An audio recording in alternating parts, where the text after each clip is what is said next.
Alors là, c'est la partie foncière.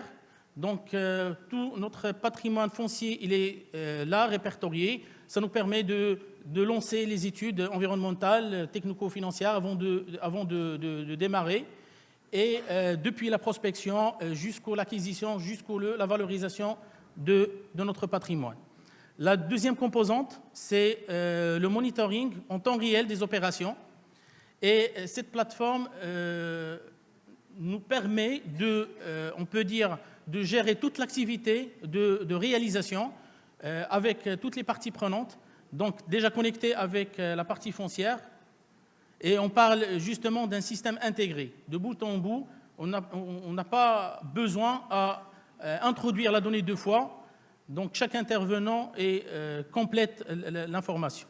Alors là, c'est le projet, on peut le visualiser à n'importe quel moment, de n'importe où, avec un avancement physique, un avancement délai, avec, on peut dire, des alertes sur les paramètres qu'on veut suivre, paramètres de durabilité, de l'environnement, de la qualité. Et nous avons la possibilité d'embarquer des caméras de streaming en temps réel pour suivre nos chantiers. Il y a aussi la possibilité d'intégrer les maquettes numériques mais sous format vidéo. Ça va permettre un petit peu des intervenants, de tous les partenaires, d'avoir une idée sur la consistance du projet. Et on est en train de travailler actuellement sur le déploiement au niveau de VR pour permettre aux clients de se projeter dans les projets. Donc il ne s'agit pas juste d'un logiciel ou bien d'une représentation tridimensionnelle, mais c'est plutôt un processus et donc une manière de travail collaborative. Donc déjà, on voit sur la figure la présence un peu de l'économie circulaire dont on a parlé aussi ce matin pour effectivement avoir le mieux de l'acte de bâtir pour nos projets. Donc concernant les niveaux, il y a plusieurs niveaux de maturité du BIM. D'abord, des niveaux où il n'y a pas encore de travail collaboratif, c'est le niveau 0 et le niveau 1.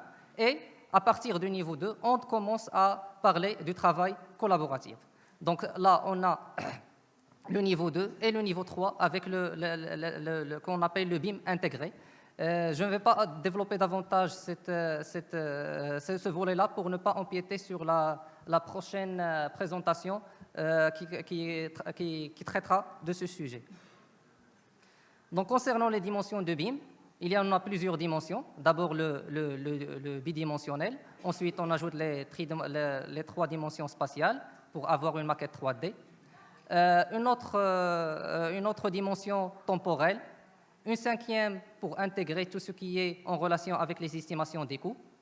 Et une 6e dimension sur la durabilité. Et donc, c'est la dimension phare de cette journée où on peut intégrer des données énergétiques et environnementales comme les caractéristiques techniques et acoustiques des murs, les caractéristiques optiques des vitres, des caractéristiques techniques et de performance des équipements pour appréhender la question de durabilité dans nos projets. Donc, comme nous le savions tous, aujourd'hui, on a un contexte de digitalisation au Maroc. On a la feuille de route Maroc Digital 2030, on a la Coupe du Monde, on a la Coupe d'Afrique aussi, et on a un secteur aussi important qui représente 6% en fait, du PIB national et qui emploie à peu près plus d'1 million de la population active. Donc, dans la nécessité que le secteur se digitalise un peu plus, chose qui a été faite depuis, je dirais, de longues années, avec l'avènement en fait, de tout ce qui est design en 2D. Donc, il y avait la transition depuis le papier vers tout ce qui est en fait CAD. Et bien sûr, dans ces années-là, il y avait beaucoup de résistance au changement qu'on va retrouver par la suite dans les années 2000 et dans aussi notre vie actuelle pour transitionner d'une façon de faire les choses d'une façon plus complexe vers une façon plus aisée. Donc aujourd'hui, on parle beaucoup plus d'intelligence artificielle, de modélisation 3D, de BIM, mais il y a toujours, donc la technologie, elle est là, mais ce qui manque, c'est l'organisation, la réglementation aussi, et aussi nous, en tant qu'humains, pour changer, pour apporter le changement.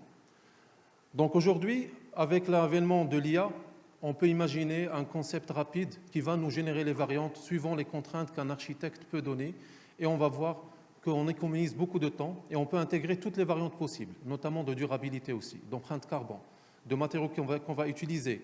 Et ça va intéresser tout le cycle de vie d'un projet. Mais ce qui est important ici, c'est Parce qu'il y a une problématique, peut-être que l'IA va remplacer l'humain, alors que ce n'est pas vrai. Elle sera au service de l'humain.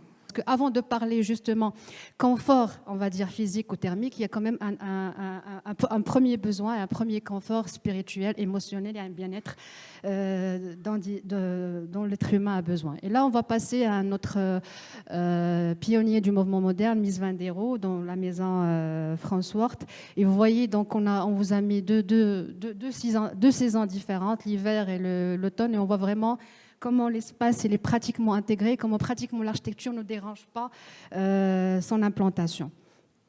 Et donc là, on va passer à l'époque, on va dire aux éléments, ou bien plutôt au courant traditionnel. Et donc je vais citer l'islam. Et là, on va voir un autre génie, c'est le génie traditionnel où le principe justifie la forme. C'est très important parce que tous les principes qui vont arriver par la suite vont respecter cette notion. Et je reviens à une notion qui est Amar al-Ard. Donc, c'est la mission de l'être humain sur Terre. C'est une dimension à la fois philosophique et transcendante.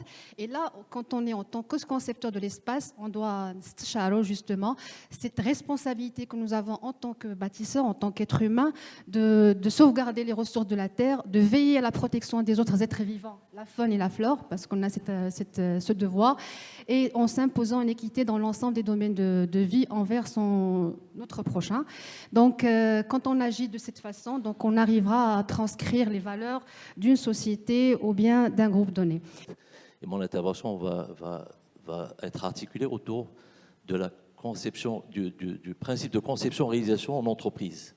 Alors, c'est quoi en fait? C'est quelque chose, c'est un principe, un concept qui est pratiqué depuis plusieurs années ailleurs, dans plusieurs pays, en Europe notamment, en France, et au Maroc c'est récent, mais le concept il est un petit peu différent dans la mesure où, par exemple en France, vous avez tout de suite en fait un groupement d'architectes, bureaux d'études, entreprises qui intervient dès le démarrage dans le projet, à travers des concours d'architecture ou autres. Donc, c'est le groupement en fait, qui est adjudicataire d'un projet et ils développent ensemble en fait, un projet jusqu'à l'aboutissement.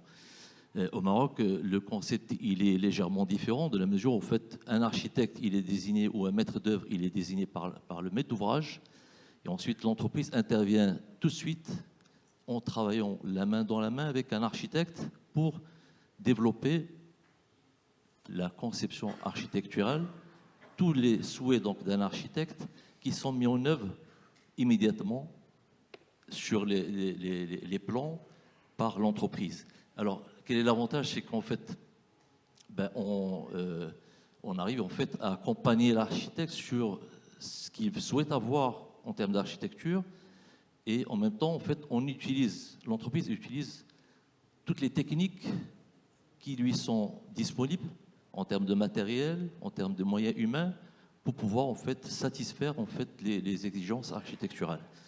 Une deuxième problématique concerne le placement du béton.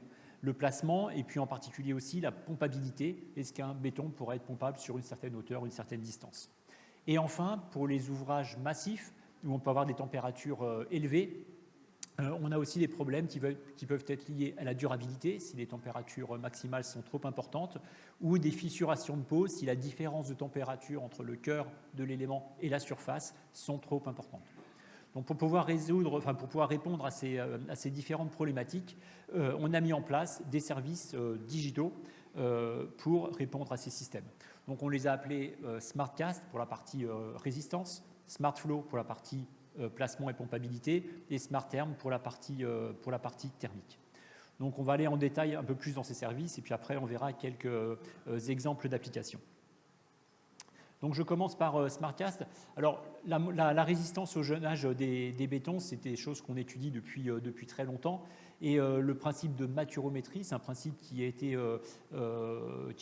lancé il y a plusieurs décennies, et qui était, on va dire, d'un usage assez limité dans le domaine de la construction parce que c'était assez compliqué à mettre en œuvre. Aujourd'hui, on a des solutions digitales, des capteurs sans fil, où on peut transmettre la donnée à travers le cloud, et donc c'est beaucoup plus facile d'utilisation.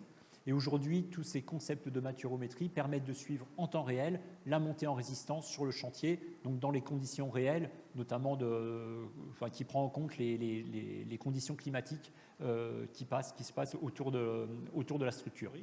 J'ai 2 questions et 2 états d'âme. Alors, pour les questions, pour ces douanes, vous avez bien précisé comme quoi l'Open BIM donc, permet de parler un langage commun entre les différents acteurs.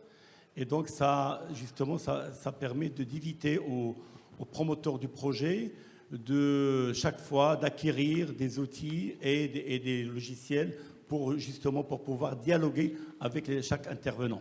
Donc là, je crois que c'est une bonne chose et je crois que c'est là où le Maroc peut faire et entamer un vrai pas et justement le leadership dont vous parliez tout à l'heure par rapport à l'Afrique, je crois, il serait largement mérité.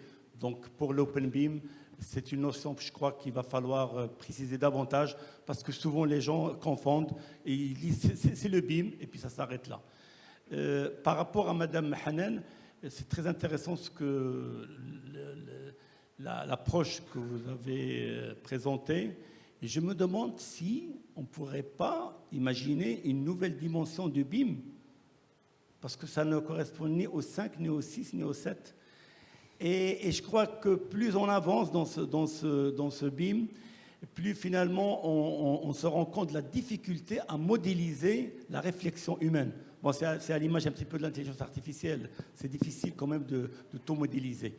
Et quelles sont les difficultés que vous avez rencontrées lors de réalisation de tels projets, surtout avec les autres intervenants, parce que la perception n'est pas la même et bien sûr le focus n'est pas le même.